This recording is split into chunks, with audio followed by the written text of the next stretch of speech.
Assalamualaikum warahmatullahi wabarakatuh. Waalaikumsalam warahmatullahi wabarakatuh. Perkenalkan kami dari kelompok 2, mata kuliah CAT, ingin menyampaikan presentasi kami dengan topik argumen deduktif 2, logika fungsional. Selanjutnya, Mbak. Eh, Perkenalkanlah kelompok kami, yaitu yang beranggotakan saya sendiri, Imanul Arifin dengan NPM 0200136. Yang kedua ada Mbak Lailatul Khasara dengan NPM 200141. Yang ketiga ada Mas Rifki Adea Syahrian dengan NPM 200147. Yang keempat ada Mas Angga Putra Wijaya dengan NPM 200170. Yang kelima ada Mbak Ayudita Prabasari dengan NPM 200176. Dan yang terakhir ada Mas Wafik Azizi ya, NPM 200183.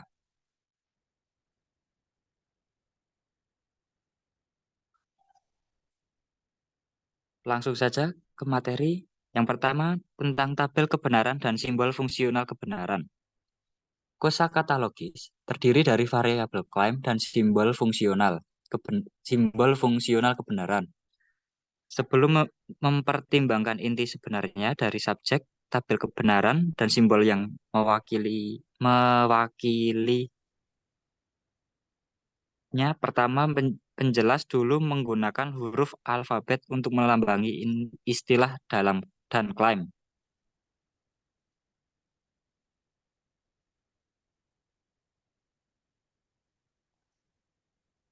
Itu variabel klaim. Minat utama sekarang adalah dengan cara kata-kata seperti tidak, dan, atau, dan seterusnya. Memengaruhi klaim dan menghubungkannya bersama untuk menghasilkan klaim majemuk dari yang lebih sederhana. Berikutnya tabel kebenaran. Dalam logika fungsional, klaim apapun yang diberikan P bisa benar atau salah. Tabel kecil berikut disebut tabel kebenaran, menampilkan kedua nilai kebenaran yang mungkin untuk P.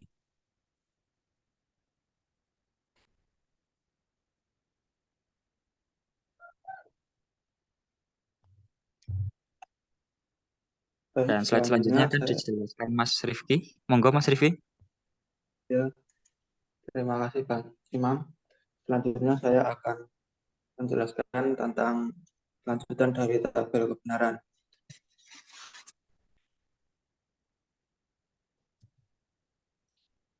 Tabel kebenaran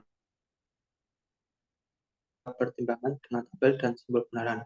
Di dalam logika fungsional, klaim apapun yang diberikan huruf P bisa benar atau salah. Tabel kecil disebut tabel kebenaran, menampilkan kedua nilai kebenaran yang mungkin untuk nilai P. Karena klaim tertentu bisa benar atau salah, maka dua klaim P dan Q harus keduanya benar, keduanya salah, atau mempunyai nilai kebenaran yang berlawanan. Sehingga total ada 4 kemungkinan kombinasi. Berikut kemungkinan dalam bentuk tabel kebenaran, yaitu P beririsan dengan Q, T beririsan dengan T, T beririsan dengan F, F beririsan dengan T, F beririsan dengan T, dan yang terakhir F beririsan dengan F. Slide selanjutnya. Nah, yang selanjutnya ada konjungsi. Konjungsi sendiri itu adalah klaim majemuk yang dibuat dari dua klaim yang lebih sederhana. Suatu konjungsi itu bisa benar jika dan hanya jika kedua klaim sederhana yang membentuknya atau konjungsinya itu adalah benar. Untuk contohnya itu terlihat seperti ini. P beririsan dengan Q, P dan Q.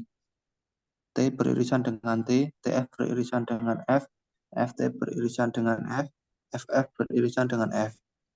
Selanjutnya itu ada disjungsi. Disjungsi itu adalah klaim majemuk yang terdiri dari dua klaim yang lebih sederhana yang disebut disjungsi. Selanjutnya ada bersyarat. Bersyarat itu adalah jenis tuntutan majemuk yang ketiga yang dibuat dari dua tuntutan yang lebih sederhana. Klaim bersyarat adalah salah jika dan hanya antesodenya benar dan konsekuensinya salah. Tabel kebenaran untuk kondisional terlihat seperti ini. P, Q beririsan dengan P dan Q. T beririsan dengan T, TF beririsan dengan F, FT beririsan dengan T, FF beririsan dengan T.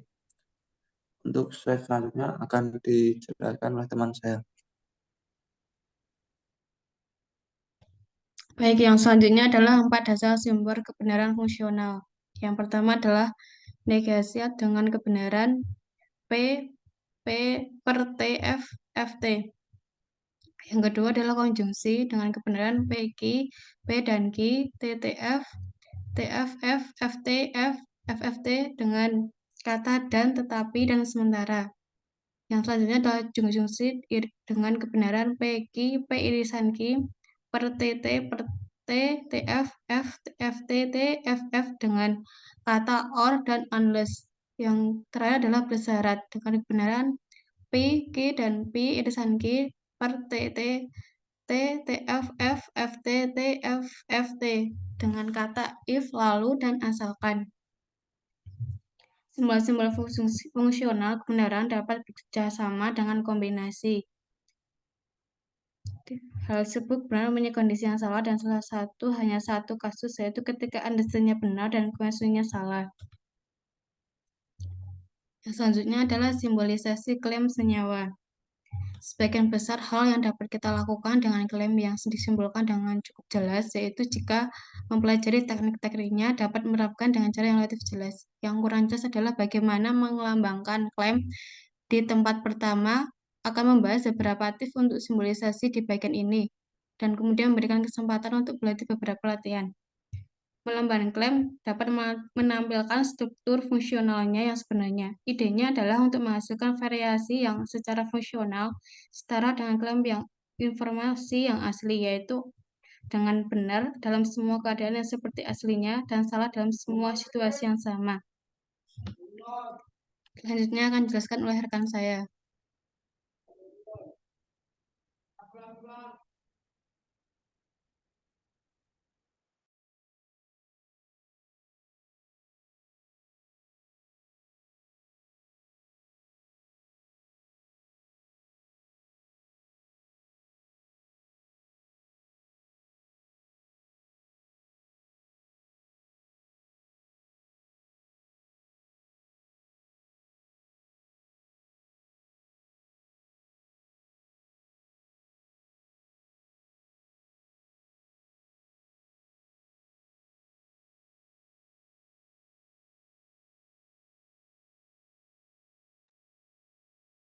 Contoh yang menggambarkan beberapa masalah simbolisasi standar.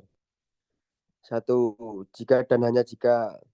Frasa jika dan Contoh hanya yang jika. menggambarkan beberapa masalah simbol standar.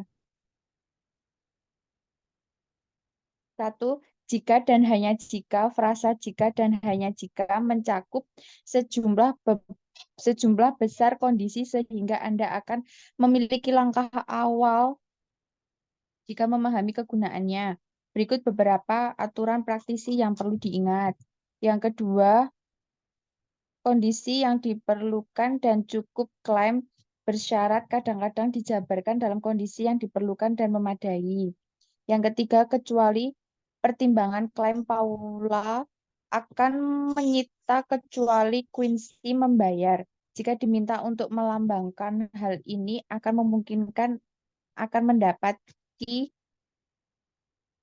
dan P karena klaim aslinya setara dengan jika Quincy tidak membayar maka Paula akan menyita. Yang empat, salah satu atau terkadang perlu mengetahui secara pasti di mana dijungsi dimulai itu tugas kata salah satu untuk menunjukkannya. Slide selanjutnya.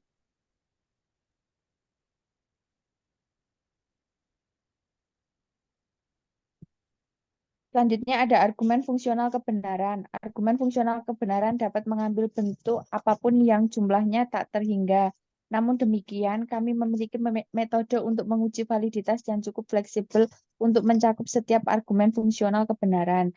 Sejumlah argumen adalah valid jika dan hanya jika kebenarannya premisnya menjamin kebenaran kesimpulannya, yaitu jika premisnya benar, maka kesimpulannya tidak mungkin salah.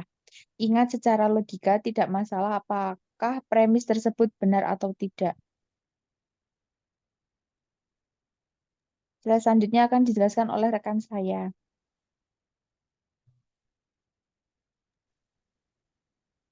Metode tabel kebenaran. Uji validitas tabel kebenaran memerlukan pemahaman terhadap tabel kebenaran untuk empat simbol fungsional kebenaran. Jadi kembalilah dan periksa sendiri tabel tersebut jika merasa tidak memahaminya dengan jelas. Contoh sederhana, misalkan P dan Q mewakili dua klaim. Sekarang lihat argumen yang disimpulkan berikut ini. P, Y, Q, P. Oleh karena itu, Q. Slide selanjutnya. Metode tabel kebenaran singkat. Meskipun mengisi tabel kebenaran yang lengkap, selalu menghasilkan jawaban yang benar mengenai validitas argumen fungsional kebenaran. Hal ini bisa menjadi tugas yang cukup membosankan. Pada kenyataannya, hidup ini terlalu singkat untuk menghabiskan banyak waktu mengisi tabel kebenaran. Untungnya ada cara yang lebih singkat dan mudah untuk menemukan jawaban seperti itu. Cara sistematis termudah untuk menentukan validitas atau ketidakabsahan argumen fungsional kebenaran adalah metode tabel kebenaran singkat. Inilah gagasan dibaliknya. Jika suatu argumen tidak valid, setidaknya harus ada satu baris dalam tabel kebenaran argumen yang premisnya benar dan kesimpulannya salah. Slide selanjutnya akan dilanjutkan oleh teman saya.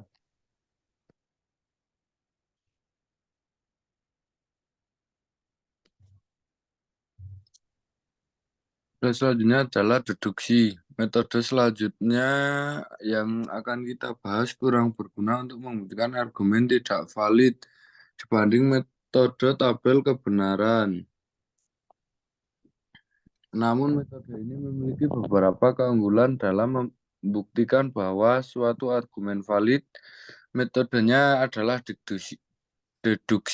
Ketika kita menggunakan metode ini, kita sebenarnya menyimpulkan atau mendapat kesimpulan dari premis-premis melalui serangkaian pola argumen dasar yang kebenarannya valid secara fungsional.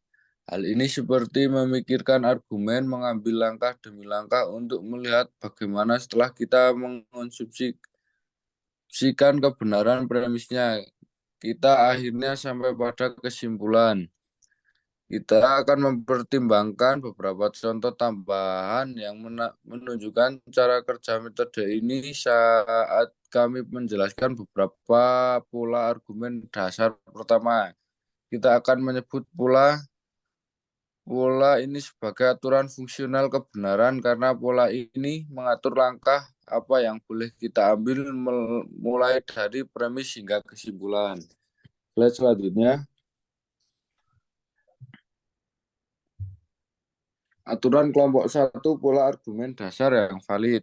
Argumen apapun dari pola tersebut adalah P, Y, Q, P per Q. Jika terdapat kondisional di antara premis-premis tersebut dan jika antecedent dari kondisi tersebut muncul sebagai premis lain, maka dengan modus ponens konsekuensinya dari kondisi tersebut mengikuti kedua premis tersebut. Klaim yang terlibat tidak harus berupa huruf sederhana yang berdiri sendiri. Tidak akan ada bedanya jika sebagai pengganti P kita memiliki sesuatu yang lebih rumit seperti P, Y, R.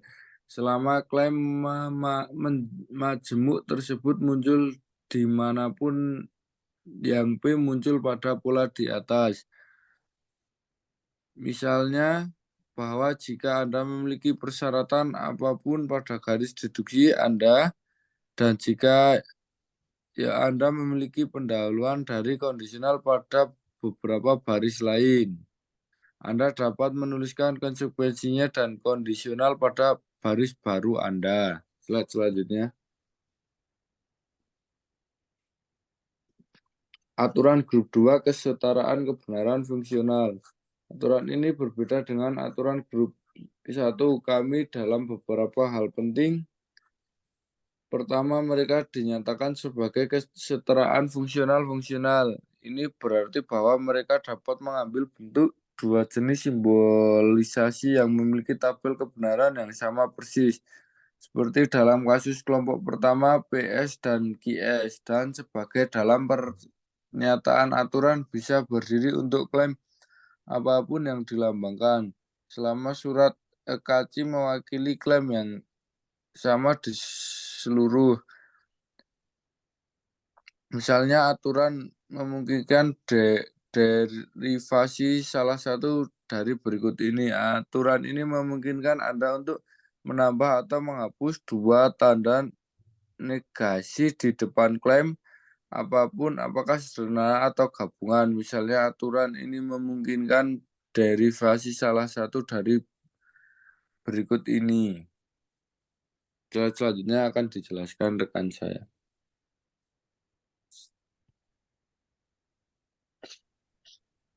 Berikutnya yaitu bukti bersyarat. Bukti bersyarat atau CP adalah aturan dan strategi untuk membangun deduksi. Hal ini didasarkan pada gagasan katakanlah kita ingin menghasilkan pengurangan untuk klaim bersyarat PYQ. Jika kita menghasilkan pengurangan seperti itu, apa yang telah kita buktikan? Kita telah menemukan persamaan jika P benar, maka Q juga benar. Salah satu cara untuk melakukannya adalah dengan berasumsi bahwa P benar, yaitu menambahkannya sebagai premis tambahan, dan kemudian membuktikan bahwa berdasarkan asumsi tersebut Q pasti benar.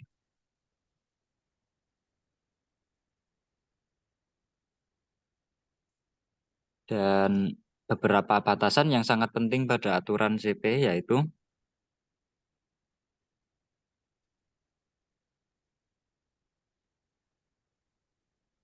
yang pertama adalah CP hanya dapat digunakan untuk menghasilkan klaim bersyarat. Yang kedua, jika benar dari suatu penggunaan CP dilakukan pada satu waktu, yaitu jika lebih dari satu premis CP dimasukkan, maka premis tersebut harus dibuang dengan urutan terbalik dari apa yang mereka asumsikan. Artinya garis yang berasal dari lokasi CP yang berbeda tidak boleh saling bersilangan. Yang ketiga yaitu setelah premis CP dikeluarkan, tidak ada langkah yang diambil darinya, langkah-langkah yang dicakup oleh garis yang digambar di margin kiri dapat digunakan dalam pengurangan. Dan yang terakhir atau yang keempat yaitu semua lokasi CP harus dikosongkan.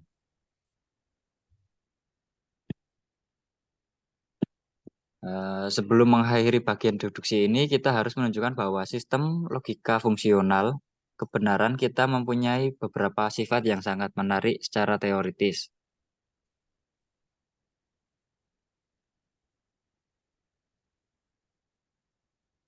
Dan mengatakan bahwa sistem logika itu masuk akal dalam arti yang paling penting bagi kita di sini, yaitu berarti mengatakan bahwa setiap deduksi yang dapat dibangun menggunakan aturan-aturan sistem merupakan argumen yang valid. Dan cara lain mengatakan hal ini adalah bahwa kita tidak ada deduksi atau rangkaian deduksi yang memungkinkan kita memulai dengan kalimat yang benar dan berakhir dengan kalimat yang salah. Slide selanjutnya, Mbak.